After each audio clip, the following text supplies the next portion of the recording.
बोला पुंडलिका वरदे हरी विठ्ठल श्री ज्ञानदेव तुकाराम श्री ज्ञानेश्वर माऊली महाराज की जय। गोपाल श्री कृष्ण भगवान की जय। सच्चिदानंद रोहिदास भगवान की जय। सब संतन की जय। गुरुर्ब्रह्मा गुरुर्विष्णू गुरुर्देव महेश्वरा श्री गुरु साक्षात परब्रह्मेन तस्मेन श्री गुरुरे नमः। आवाज येतो का साहेब? तर आजच्या शिष्यानं प्रश्न केलेला आहे की ईश्वराने निर्मिलेले जग या देहादी रूपाने स्पष्टपणे दिसून येते। आता ईश्वराने निर्माण केलेले जग आपल्याला दिसतं नाही, हे सर्व जग आहे असं आपल्याला दिसतं, पण त्यात जीवाने रचलेले द्वैत ज्यामुळे बंधन होते असे आपण सांगितले ते कोठले बरे? जीवानं जे रचलेलं द्वैत म्हणजे दोनपणा केला आहे ते कोणचं, असं शिष्यानं प्रश्न केलेला आहे। गुरु म्हणतात ईश्वराने निर्मिलेल्या देह स्त्री पुत्र धनाधिकाच्या ठिकाणी जी अहंता ममता रूप दृढ अध्यास पाहण्यात येतो तो जीवाने निर्मिलेला आहे। म्हणजे द्वैत आपण काय निर्माण केला आहे ते बघा। स्वतःचा देह खरा आहे, देह स्त्री पुत्र धनाधिकाच्या ठिकाणी जी अहंता ममता असा जो दृढ अध्यास पाहण्यात येतो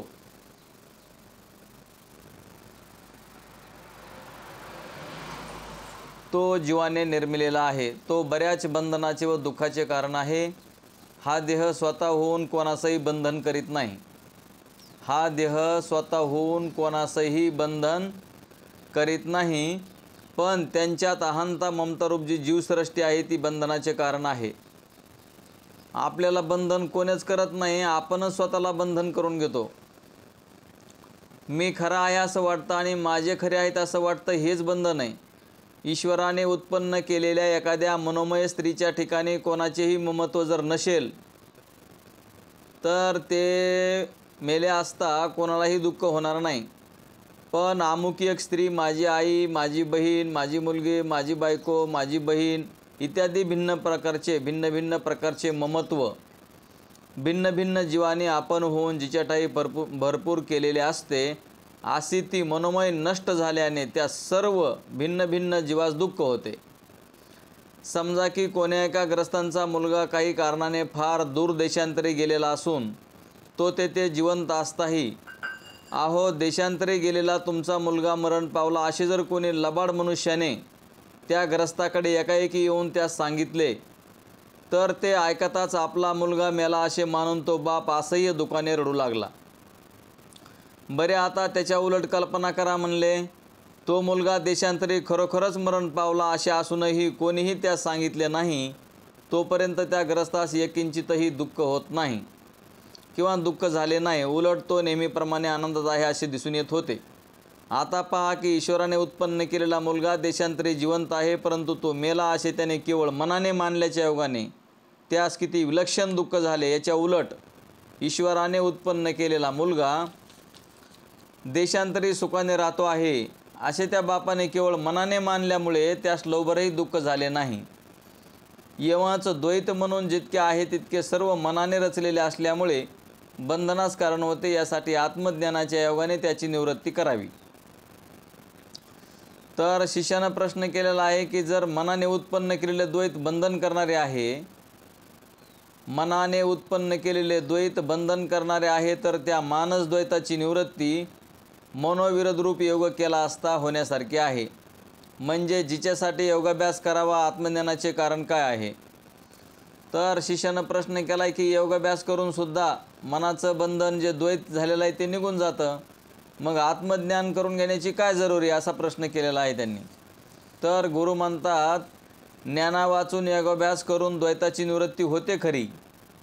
ज्ञाना वाचून म्हणजे योगी, आता चांगदेव महाराज योगी होते, ते योग्यांना समजा ज्यावेळेस समाधी लावायचे त्यावेळेस त्यांना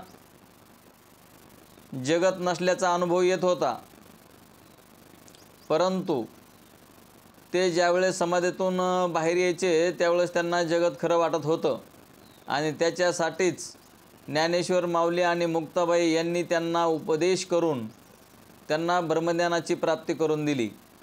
म्हणजे योगानं होते तर तितक्यापुरतीच होते म्हणतात, पण ब्रह्मज्ञान आत्मज्ञानानं कायमस्वरूपी निवृत्ती होते द्वैताची. म्हणजे पुनर्जन्म टाळील अशा प्रकारची द्वैताची पूर्ण निवृत्ती आत्मज्ञाना वाचून केलेल्या केवळ योगाभ्यासाने होऊ शकणारच नाही. ज्ञान झाल्याशिवाय जन्ममरणादी दुःखाची निवृत्ती होतच नाही. आत्मज्ञान झाल्याशिवाय जन्ममरणाच्या दुःखाची निवृत्ती होत नाही असा श्रुतीतही नियम सांगून ठेवलेला आहे. ती श्रुतीवचने पुढील अर्थाची आहेत. म्हणले, ज्ञानानेच कैवल्य मोक्ष मिळते. ज्ञाना वाचून मुक्ती मिळूच शकत नाही. शिवाय श्वेताश्वेतपर उपनिषदात तर सांगितले आहे की ज्यावेळी मनुष्य सबंध आकाशाला चामड्याप्रमाणे गुंडाळील. आता आकाशाची गुंडाळी करता येत असते का? तर मग जर आकाशाची गुंडाळी करील म्हणजेच हरणाचे कातडे लांब असले तर ते हाताने गुंडाळून ठेवतात. त्याप्रमाणे आकाशाच्या सर्व पोकळीची मनुष्य जेव्हा गुंडाळी करील, घडी करील, तेव्हाच देवाला स्वयंप्रकाश आत्म्याला जाणल्या वाचून त्याच्या दुःखाचा नाश होईल. म्हणजे आकाशाची घडी करता येत नाही. तसं म्हणले, ज्ञान झाल्याशिवाय आपल्याला मुक्तता नाही. बाकीच्या कुठल्याही गोष्टीनं मुक्त होता येत नाही. असे लिहिण्यातला अभिप्राय असा आहे की आकाशाची गुंडाळी जशी केव्हाही होऊ शकायची नाही, त्याचप्रमाणे आत्मज्ञान झाल्या वाचून केवळ योगाभ्यासाने जन्मादी दुःखाचे कारण जे मनोमय द्वैत त्याची पूर्ण निवृत्ती केव्हाही होऊ शकायची नाही. म्हणजे सर्वात श्रेष्ठ आत्मज्ञानाला महत्त्व दिलेलं आहे. तरी असणाऱ्या शिष्यानं पुन्हा प्रश्न केलेला आहे की बाहेर दिसू शकते असे जे द्वैत ईश्वराने करून ठेवलेले आहे त्याचे निवारण केल्याशिवाय अद्वैत आत्म्याचे जर ज्ञानच उत्पन्न होऊ शकत नाही तर ते ज्ञान मानसद्वैतास कसे निवृत्त करू शकेल ते सांगावे. शिष्यानं जो प्रश्न केलेला आहे की बाहेरचं जे दिसतंय द्वैत ते ईश्वराने करून ठेवलेले आहे, त्याचे निवारण केल्याशिवाय अद्वैत आत्म्याचे जर ज्ञानच उत्पन्न होऊ शकत नाही तर ते ज्ञान मानसद्वैतास कसे निवृत्त करू शकेल. गुरु म्हणतात, असद्रूप बाहेरल्या द्वैताचे निवारण केल्या वाचून. आता आपल्याला हे बाहेरलं द्वैताचं निवारण करायची जरुरी नाही. हे कसं आहे ते कळून घ्यायचं आहे. असद्रूप बाहेरल्या द्वैताचे निवारण केल्या वाचून गुरुशास्त्राच्या उपदेशाने ते द्वैत मिथ्यारूप आहे असे केवळ जाणल्यानेच. आता हे दिसणारं जे जगत आहे ते मिथ्या आहे आपल्याला माहिती आहे. फक्त कसं मिथ्या आहे ते समजून घ्यायचं. आपण हे जग नष्ट करण्याच्या भानगडीत पडायची गरज नाही. म्हणजे जगत्रय कसं खरं नाही ते कळून घेऊन आपण आत्मज्ञानाची प्राप्ती करून घ्यायची गरज आहे. असे केवळ जाणल्यानेच अद्वैतरूप आत्म्याचे ज्ञान प्राप्त होते. तर शिष्य म्हणतो, बाह्यद्वैत मिथ्यारूप आहे असे जाणल्यानेच अद्वैत ज्ञान होत नाही, तर द्वैताच्या निवारणानेच म्हणजे बाहेरले द्वैत जग मुळीच पाहण्यात येणार नाही असे केल्यानेच अद्वैत ज्ञान होते. बघा, शिष्यानं प्रश्न केला आहे की हे सगळं दिसणारं जे जगत आहे ते मला दिसलंच नाही पाहिजे म्हणतो आणि तरच मग या द्वैताची निवृत्ती झाली असं म्हणता येईल. तर यासाठी बाह्यद्वैताचे निवारण केले पाहिजे ना, असा शिष्याचा प्रश्न आहे. तर गुरु म्हणतात, बाह्यद्वैताच्या निवारणे करूनच जर अद्वैतज्ञान होत असेल तर सुसुप्त अवस्थेत आणि प्रलयकाली प्राण्यांनी एकिंचितही प्रयत्न केल्या वाचून त्यांच्या समग्र बाह्यद्वैताची निवृत्ती आपोआप होते. गुरु म्हणतात, जर हे बाहेरलं द्वैत नष्ट केल्यावरच जर ज्ञान होत असतं तर आपण ज्यावेळेस गाढ झोप लागते आपल्याला सुसुप्ती, मग त्या गाढ झोपेमध्ये कुठं जगत आहे का? गाढ झोपेमध्ये कुणी पाहिलं असलं तर सांगा जगत आहे म्हणून. ज्यावेळेस आपल्याला गाढ झोप लागते त्यावेळेस जगत नसतं, मग आपल्याला मुक्ती व्हायला पाहिजे होते. शिष्य म्हणतो की हे बाहेरलं जग नाहीसं केलं तरच मुक्ती होईल. तर गुरु म्हणतात, बाबा तसं जगत तुम्हाला कशामध्ये? सुसुप्ती अवस्थेमध्ये आणि प्रलय कालामध्ये हे जगत नसतं. प्रलय काल होतो त्यावेळेस ह्यातलं काही एक राहत नाही, पंचमहाभूत देखील राहत नाहीत. म्हणजे एकटा भगवान परमात्मा राहतो प्रलय कालामध्ये. आणि सुसुप्ती आपल्याला आली, गाढ झोप लागली तर त्यावेळेसही आपल्याला काहीच नसतं जगत वगैरे, तरीसुद्धा आपण मुक्त होत नाहीत. म्हणजे ज्ञानानंच मोक्ष आहे हे ध्यानात घ्या. तर प्रलयकाली सुसुप्त अवस्थेत एकिंचितही प्रयत्न केल्या वाचून समग्र बाह्यद्वैताची निवृत्ती आपोआप होते. यासाठी त्यास त्यावेळी अद्वैत आत्म्याचे ज्ञान झाले पाहिजे. परंतु त्यावेळी ज्ञान होण्याची साधने जे गुरु आणि शास्त्र. बघा तिथं काय नाही म्हणले, प्रलय कालामध्ये आणि सुसुप्त अवस्थेमध्ये गुरु नसतो आणि शास्त्र नसतं आणि त्याचं आपल्याला ज्ञान नसल्यामुळे म्हणून आपल्याला जागृतीमध्येच हे गुरु असतात आणि शास्त्र असतं आणि त्यांच्याकडूनच हे आत्मज्ञान समजून घ्यावं लागतं, त्याशिवाय मुक्तता होत नाही. परंतु त्यावेळी ज्ञान होण्याचे साधने जे गुरु आणि शास्त्र त्यांच्या अभावामुळे त्यास अद्वैत ज्ञान होऊ शकत नाही आणि ज्ञाना वाचून आत्यंतिक दुःखाची निवृत्ती होत नाही. जर ज्ञान झालं नाही तर आपल्याला सकल दुःखाची निवृत्ती आणि परमानंदाची प्राप्ती होऊ शकत नाही, मोक्षही होऊ शकत नाही. यासाठी द्वैत जर न दिसेल तरच अद्वैत ज्ञान होईल असे म्हणणे व्यर्थ आहे. हे द्वैत जरी आपल्याला दिसत असलं तरी काही हरकत नाही, त्याच्यामुळं काही आपल्याला आडवं येत नाही. फक्त आपल्याला आपल्या वृत्तीला हे जगत कसं आहे ते कळून घेणं गरजेचं आहे. शिवाय ईश्वराने उत्पन्न केलेले जे बाह्य द्वैत दृष्टीस पडते ते म्हणजे अद्वैत ज्ञानाला कोणत्याही रीतीने अडथळा करते असे नाही. इतकेच नाही तर उलट शास्त्रादींच्या द्वाराने अद्वैत ज्ञान होण्याच्या कामी मोठे सहाय्यच करते. आता जर आपल्याला सगळी व्यवस्था आपल्याला लावलेली नसती, आपल्याला घरदार नसतं, खाय प्यायला नसतं, आपण व्यवस्थित राहत नसतो, तर आपल्याला हे आत्मज्ञान ऐकायला भेटलं असतं का? म्हणजे भगवान परमात्मानं आपल्याला अनुकूल स्थिती दिलेली आहे, अनुकूल स्थिती. आणि अनुकूल स्थितीमध्ये आपल्याला हे आत्मज्ञान करून घेणं गरजेचं आहे. शिवाय ते खोटे आहे असे जाणण्याच्याच एका उपाय वाचून दुसऱ्या कोणत्याही उपायाने ते नष्ट होण्यासारखे नाही. कारण हे आपण निर्माण नाही केलेलं, ईश्वरानं निर्माण केलेलं आहे आणि ईश्वरानं निर्माण केलेलं ईश्वरच नष्ट करेल. आपल्याला काय नष्ट करण्याची गरज नाही. आपण फक्त आपल्याला आत्मज्ञान कसं होईल हे पाहिलं पाहिजे. पण शिष्य म्हणत होता की ह्या सगळ्याचा जगाचाच नाश झाला पाहिजे, तेव्हा मग असणारं एक अद्वैत ज्ञान ब्रह्मज्ञान राहील. तर तशी करण्याची जरुरी नाही. यासाठी ईश्वर करत द्वैत असाना बापडे, आपण त्याचा कशासाठी द्वेष करावा? जीवाने केलेले द्वैत बंधन करते, म्हणून त्यास मात्र निवृत्त करण्याचा प्रयत्न करावा.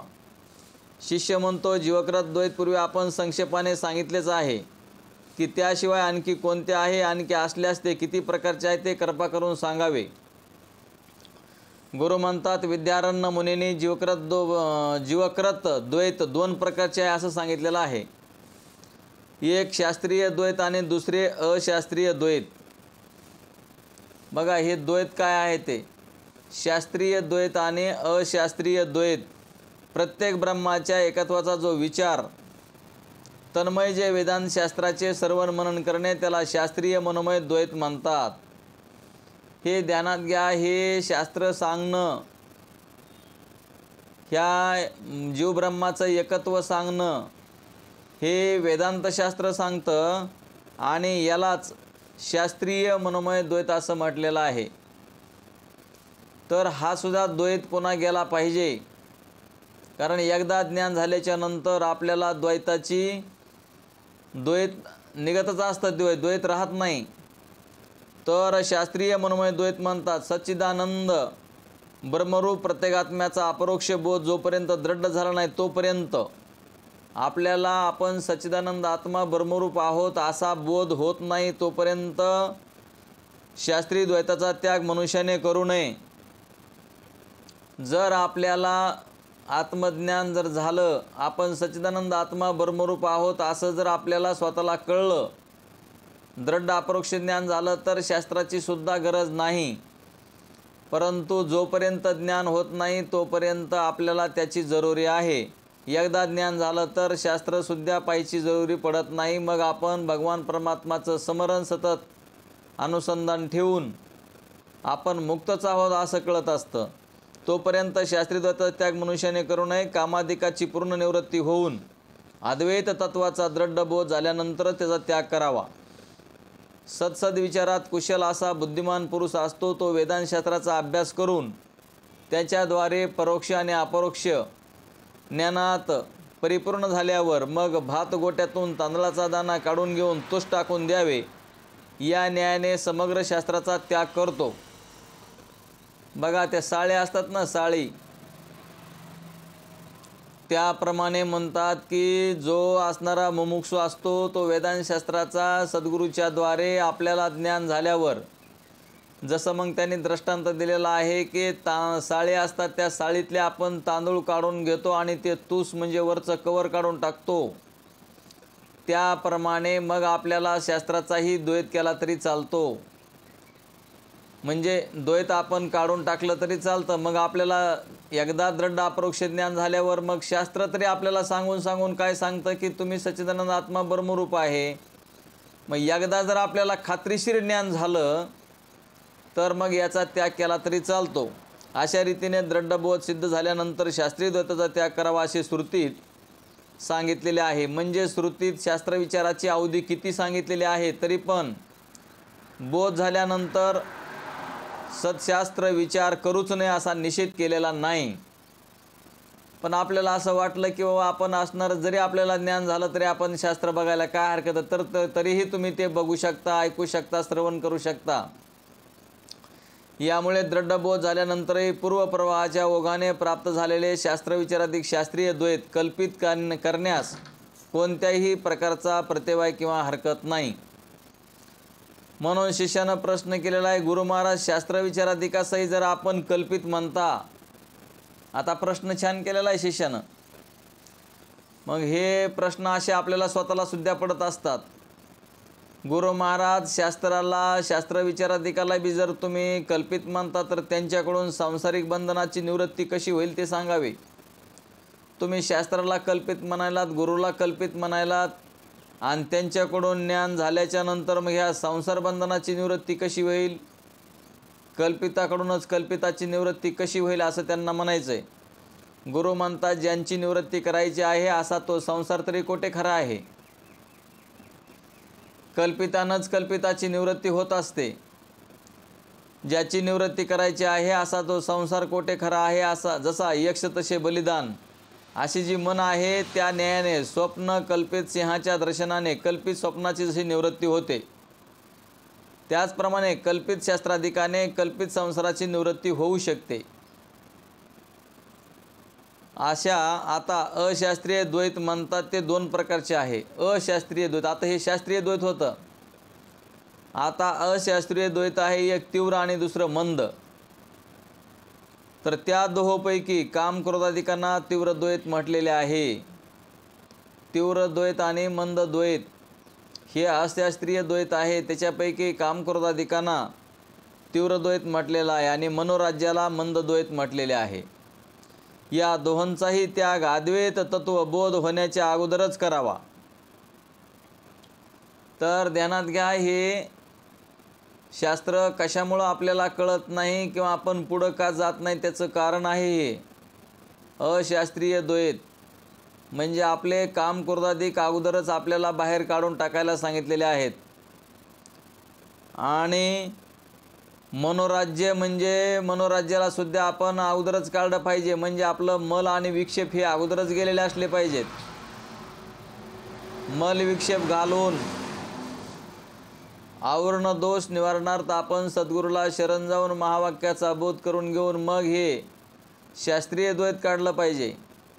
या दोहोंचाही त्याग अद्वैत तत्व बोध होण्याच्या अगोदरच करावा. म्हणजे मंद द्वैत आणि तीव्र द्वैत या दोहोंचा अद्वैत तत्वबोध होण्याच्या अगोदरच करावा. कारण की तत्वबोध करून घेण्याची जी 4 साधने सांगितलेली आहेत त्यातली काही साधने साध्य करीत असताच या गोष्टी म्हणजे कामक्रोधाधिकांचा आणि मनोराज्याचा हे दोन्ही त्याग आपोआप घडून येतात.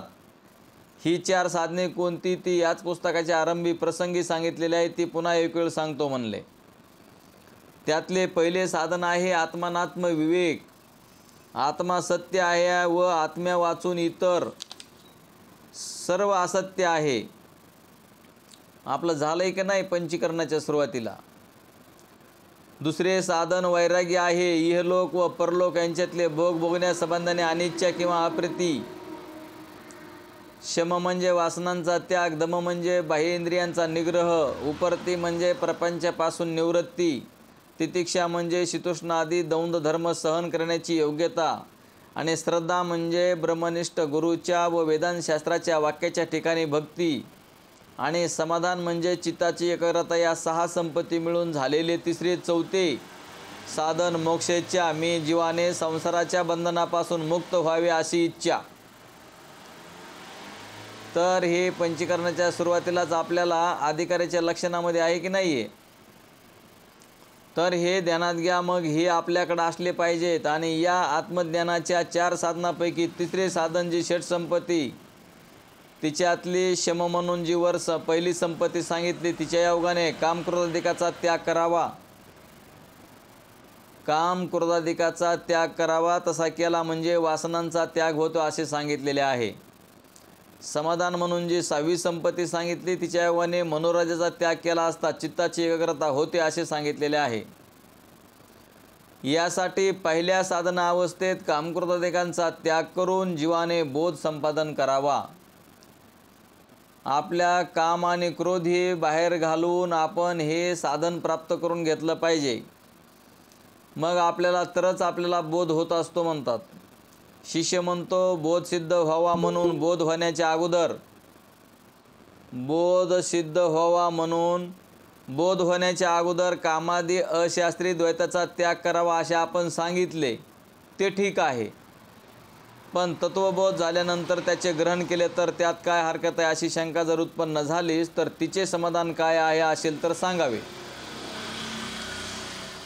शिष्यानं प्रश्न केलाय की हे ज्ञान व्हायच्या अगोदर काम क्रोधाचा त्याग करावा असं तुम्ही म्हणता, पण ते म्हणतो ज्ञान झाल्यावर काम क्रोध केले तर काय होईल.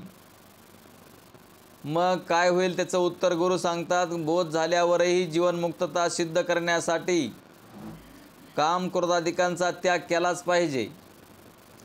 कारण असे आहे, काम क्रोधादी रूप क्लेशांच्या योगाने जो बद्ध झालेला असेल त्याची जीवनमुक्ती सिद्ध होत नाही. हीच काय ती त्यास हरकत आहे. म्हणून शिष्य म्हणतो गुरु महाराज, जन्ममरणादी दुःखे ज्या संसारात आहेत त्या संसाराने मी अतिशय गांजलेला आहे. यासाठी जन्मादी दुःखे जिथे नाहीत अशा प्रकारची अत्यंत मोक्ष सुखरूप विधेय मुक्तीच जर मला प्राप्त झाली तर तिच्या योगाने मात्र मी कर्तार्थ होईन असे आहे. तर या लोकी मी जिवंत आहे तोपर्यंत काय ती टिकणारी जीवनमुक्ती तिची मला अर्थातच जरुरी नाही. शिष्यानं काय प्रश्न केलाय तर बघा, जरा डोक्यात ठेवा तो प्रश्न. ते म्हणतोय की इतरला जी काय जीवनमुक्ती आहे त्याच्यापेक्षा मला विधेय मुक्तीच पाहिजे म्हणतो. म्हणजे मेल्यानंतर मोक्ष पाहिजे म्हणतो. मेल्यानंतर जिवंतपणीचा मोक्ष नको म्हणतो. कारण जीवनमुक्ती हे काम क्रोधाधिकांचा त्याग करावा लागतो, त्यावेळेस जीवनमुक्ती सिद्ध होत असते. तर ते म्हणतो काम क्रोध आसनात का असले तरी मग मी काय करीन, तर मग मला ही जीवनमुक्ती नको, मग मला विधेय मुक्ती असू द्या, मग मला मेल्यानंतर मोक्ष. मग ते प्रमाण आहे. मेल्यापाठी मोक्ष म्हणे तो मूर्ख म्हणे, कारण मेल्यानंतर मोक्ष होत नसतो. जिवंतपणेच ब्रह्मज्ञानानं आत्मज्ञानानं मोक्ष होत असतो. म्हणून गुरु म्हणतात कामक्रोधाधिकांच्या त्यागाने जर जीवनमुक्तीचे संपादन केले तर आपण इहलोकाच्या भोगास अंतरू अशी तुला भीती पडून तीमुळे जर तू जीवनमुक्ती टाकून देशील तर विधेय मुक्ती झाल्यानंतर आपण स्वर्गभोगास अंतरू या भीतीने तू विधेय मुक्ती टाकून देशील. गुरु म्हणले तू जर समजा इथली जीवनमुक्ती टाकून द्यायलास तर मग विधेय मुक्तीसुद्धा तू टाकून देशील आणि तसे झाले असता तुला स्वर्ग मात्र प्राप्त होईल, पण जन्मादी दुःखरही जी विधेय मुक्ती ती तुला कधीही प्राप्त होणार नाही. मग शिष्य काय म्हणतो बघा, स्वर्गातले सर्व भोग नाशिवंत आहेत म्हणतो व सातशी आहेत, त्याचप्रमाणे तिथील भोगांच्या अंती जीवाचा स्वर्गापासून आतपात होतो इत्यादी अनेक दोष स्वर्गात असल्यामुळे मी स्वतः स्वर्गाचा निसंशय त्याग करीन. स्वर्गाची मला जरुरी नाही. आता ज्या माणसाला इतरलं त्याग होत नाही, ज्या साधकाला ज्या मनुष्याला व्यक्तीला इतरले भोग आपल्याला नको वाटत नाही तर स्वर्गातले भोग कसे नको म्हणेन. आणि तो म्हणतोय की मला स्वर्गातले भोग नको आहेत कारण पुन्हा पुन्हा जन्ममरण येत आहे म्हणतात, तर मला तिथले नकोत, इथले असू द्या म्हणतो या जन्मातले. तर गुरु म्हणतात तसं होत नाही. जीवनमुक्ती जर सिद्धी करायची असेल तर कामक्रोधाधिकांचा त्यागच करावा लागतो. आणि मग म्हणतो मग मी काय करीन तर स्वर्गाधिकाच्या भोगांचा त्याग करीन आणि विधेय मुक्ती घेईन म्हणतो. गुरु म्हणतात जर स्वर्गात 6 आणि 700 आदी दोष आहेत व त्यामुळे तू स्वर्गाचा त्याग करण्यास तयार आहेस तर स्वभावतः अनेक दोषांनी परिपूर्ण धर्मादी सर्व पुरुषार्थाचा नाश करणारे आणि अत्यंत दुःख देणारे जे काम क्रोधाधिक त्यांचा त्याग करण्यास तू का तयार नाहीस. गुरुने प्रश्न उत्तरात सांगितलेला आहे शिष्याला की बाबा तू जर समजा विधेय मुक्ती जर तुला पाहिजे असं म्हणतोस आणि स्वर्गातल्या भोगांचा त्याग करायला तयार आहेस, मग याच जन्मातले काम क्रोधाधिकांचा त्याग का करत नाहीस? तू जीवनमुक्ती का संपादन करत नाहीस? शिष्य म्हणतो, वैराग्यादी साधनाच्या योगाने विलक्षण अनर्थास कारणीभूत जे कामाधिक त्यांची मला बाधा होणार नाही, अशा रीतीने जर मी त्यात जिंकून ठेवले आहे, तर मग या लोकात भोगमात्रास उपयोगी जे कामाधिक त्याचे गरजेपुरते ग्रहण केल्याने कोणता दोष उत्पन्न होतो ते सांगावे. आता ते म्हणतो की वैराग्यादी साधनाच्या योगाने, शिष्य म्हणतोय माझ्याकडं वैराग्य म्हणतो विलक्षण अनर्थास कारणीभूत जे कामाधिक आहेत त्यांची बाधा होणार नाही असं मी केलेलं आहे, त्याला मी जिंकून ठेवलेलं आहे. तर मी या लोकात भोगमात्रास उपयोगी जे कामाधिक आहे त्याचं गरजेपुरतं ग्रहण केलं तर काय होईल म्हणतो. तर अशा केल्यानं कोणता दोष उत्पन्न होतोय ते गुरुला विचारतोय. आणि गुरु सांगतात, बा शिष्या, आत्मतत्व जाणल्यानंतरही जर विशेष समग्र कामक्रोधांचा त्याग न करशील, बा शिष्या, आत्मतत्व जाणल्यानंतरही जर विशेष समग्र कामक्रोधांचा त्याग न करशील तर कामाधिकास वश होऊन मी तत्ववेत्ता आहे, सबब विधी निषेध शास्त्राचा उपदेश मला लागू नाही. बघा, ध्यानात घ्या, काय होईल म्हणतात गुरु.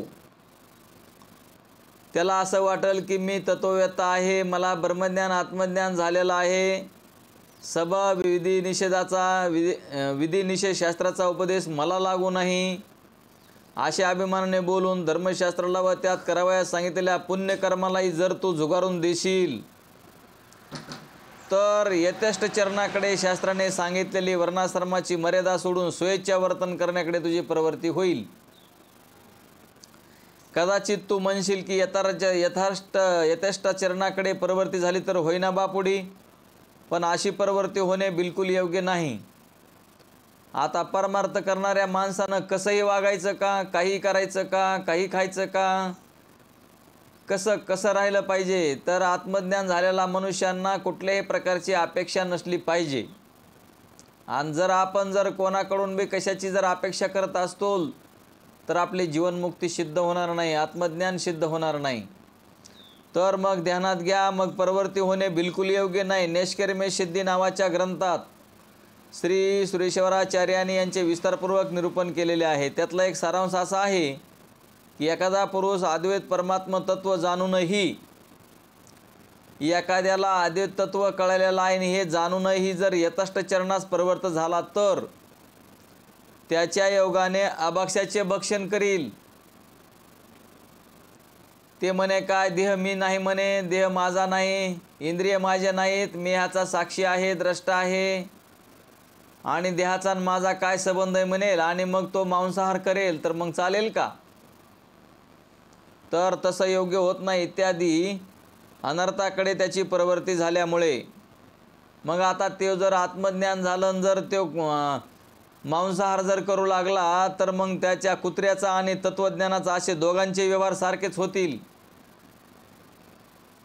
नाही, आपल्याला जर कळलेलं आहे, आपल्याला जर आत्मज्ञान झालेलं आहे, ब्रह्मज्ञान झालेलं आहे, आणि मग आपण जर असणारा हा मांसाहार जर करू लागलो, मग तुम्ही सांगता ना, महाराज पाठीमागच तुम्ही सांगितलं की स्थूल देह, सूक्ष्म देह, कारण देह, महाकारण देह याचे 82 तत्व, याचे आपण साक्षी आहोत, द्रष्टा आहोत, देहाचा आमचा काही संबंध नाही. आणि असं जर आहे तर मग आम्हाला काय हरकत आहे? देहानं खाल्ला असल, देह गेला असल, देहानं केला असल, आमचा आणि त्या देहाचा काही संबंध नाही असं समजून जर आपण निषेधाच्या गोष्टी करू लागलो तर मग काय होईल म्हणतात, मग कुत्र्याचा आणि आपल्या तत्वज्ञानाचा दोघांचाही व्यवहार सारखाच होईल की नाही? पण अगोदर ज्याला तत्वज्ञान झाले आहे त्याची यथेष्ट चरणाकडे प्रवृत्ती संभवत नाही. तर म्हणले, ज्यांना हे आत्मज्ञान झालेलं आहे, ब्रह्मज्ञान झालेलं आहे, त्यांची यथेष्ट चरणाकडे म्हणजे निषेध करण्याकडे त्याची प्रवृत्तीच होत नाही. कारण असे की पूर्वजन्मामध्ये अधर्माचरण ज्याने केले असेल त्याचीच विद्यमान जन्मातही अधर्माच्या ठिकाणी प्रीती जडून यथाष्टाचरण करण्याकडे प्रवृत्ती होते. मायबापो, ध्यानात घ्या, ज्यानं पूर्वजन्मी सध्या अधर्मच केलेला आहे, ज्याचे पातक जास्त आहे, ज्याचं पापच जास्त आहे, तो धार्मिक क्षेत्रामध्ये येऊन नामचिंतन घेऊन शास्त्र बघून सुद्धा बाजूला जातो, तर त्यानं पूर्वजन्मी असेच पातकं केलेले आहेत, असेच पाप केलेले आहेत, म्हणून त्याची तशी प्रवृत्ती होते.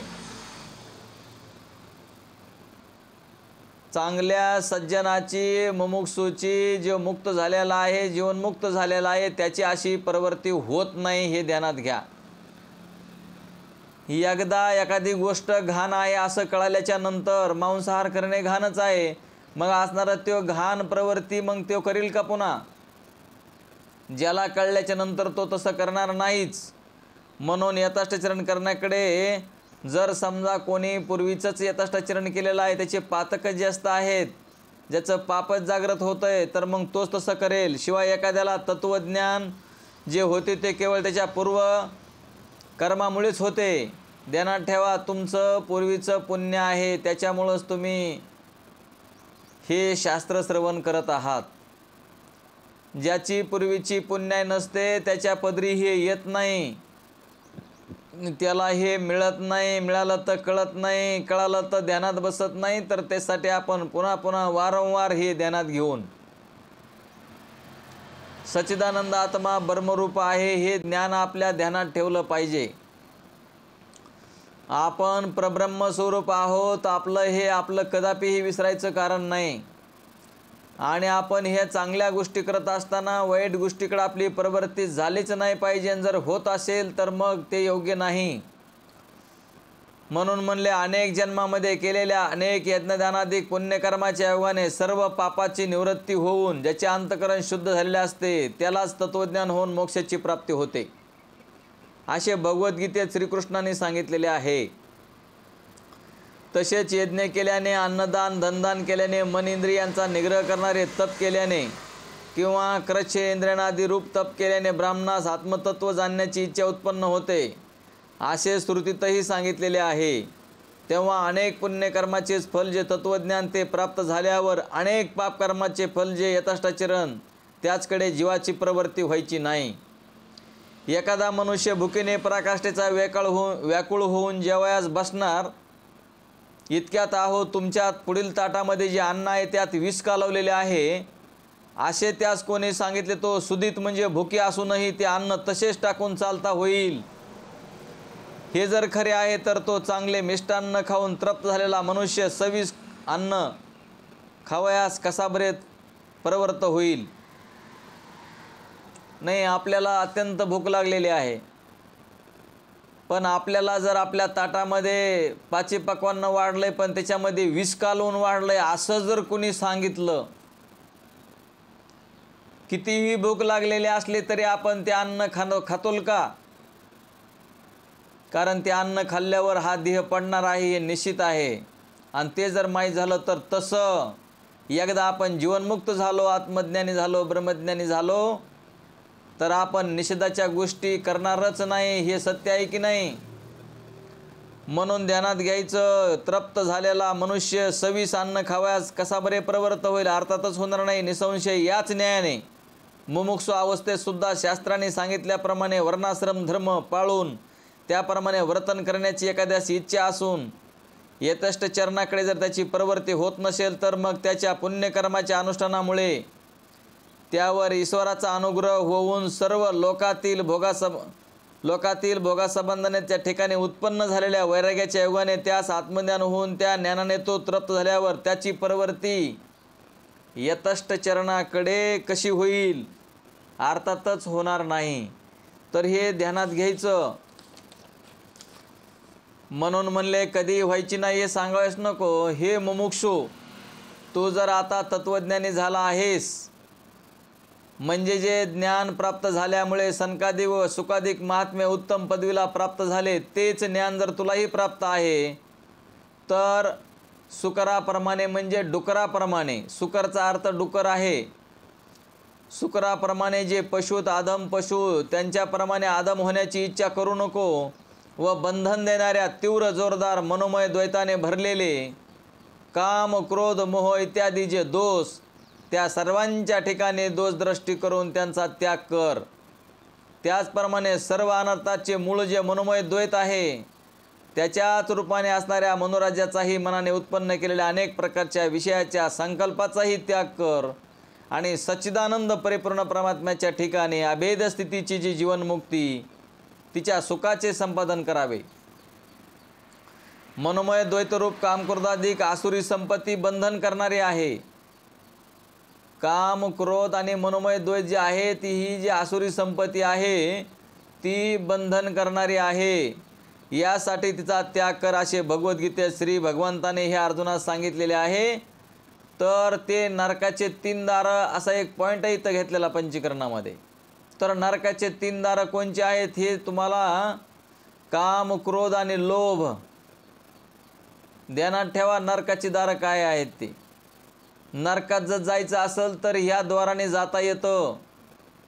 आता कोणाची इच्छा असते नरकामध्ये जायची, कोणाचीच इच्छा नसते. आणि म्हणून आपण ह्या काम क्रोध आणि लोभ ध्यानात ठेवा मायबापा हो. काम क्रोध आणि लोभ कुणावर काम म्हणजे इच्छा ठेवू नये, कामाची इच्छा ठेवू नये, क्रोध करू नये, काम क्रोध आणि लोभ ठेवू नये. आणि ह्या काम क्रोध आणि लोभांच्या व्याख्या चांगल्या बघा. आणि याच्यामुळं त्यांनी सांगितलेलं आहे की त्रिविधम नरकशद्यम द्वारम नाशनात्मनः काम क्रोधस्तथा लोभसमादेते त्रय त्यजेत. भगवद्गीतेमधला अध्याय 14 मधला श्लोक आहे 12वा.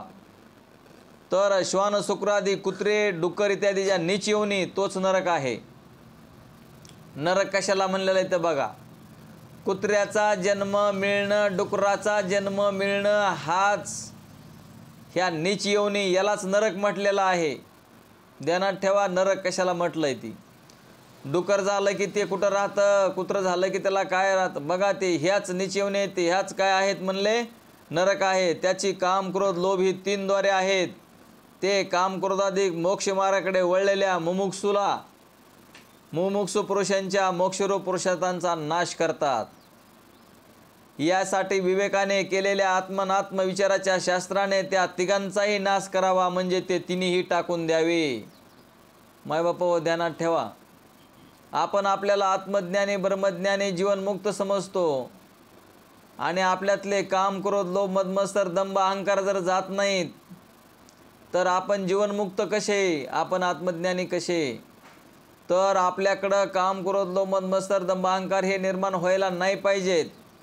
आणि ते आपल्याकडंच जर निर्माण होत असतील तर त्याला झिडकारून लावा, त्याला दूर लावा, ते आपल्याकडे घेऊ नका त्यांना. काम क्रोधाधिकांची निवृत्ती झाल्या वाचून जीवनमुक्तीचे सुख सिद्ध होत नाही. म्हणून त्यांची निवृत्ती करून कल्पित देहाधिक प्रपंचापासून भिन्न असणाऱ्या आत्म्याचा गुरुशास्त्राच्या उपदेशाने जर अनुभव घेशील तर विस्मरणाने सापडत नाहीसा झालेला गळ्यातील रत्नाचा हार जसा एकदम सापडावा त्याप्रमाणे हमना म्हणजे देहातच. आणि पुन्हा विलंब न करता ते मोक्ष सुख तुमच्या हातास लागेल. याप्रमाणे चौपाईच्या पूर्वार्धामध्ये कल्पित सर्व देहाधिक प्रपंचापासून भिन्न असणारे जे अद्वितीय आत्म्याविषयीचे ज्ञान त्याच्या योगाने मोक्षरूप आत्मसुखाची प्राप्ती या सांप्रत देहातच होते असे निरूपण करून सांगितलेले आहे. आता पुढे चौपाईच्या उत्तरार्धात सर्व जगभर अधिष्ठान रूपाने आत्मा व्यापक असून तो कल्पित जगाहून वेगळा आहे असे गुरु निरूपण करून सांगतात. सर्व व्यापक सौती न्यारो इति तो आत्मा सर्व व्यापक आहे असे म्हटल्याने आस्तिभाती प्रिय या 3 रूपाने तो नामरूपात्मक सर्व ब्रह्मांड जिकडे तिकडे व्यापून राहिलेला आहे असे समजावे.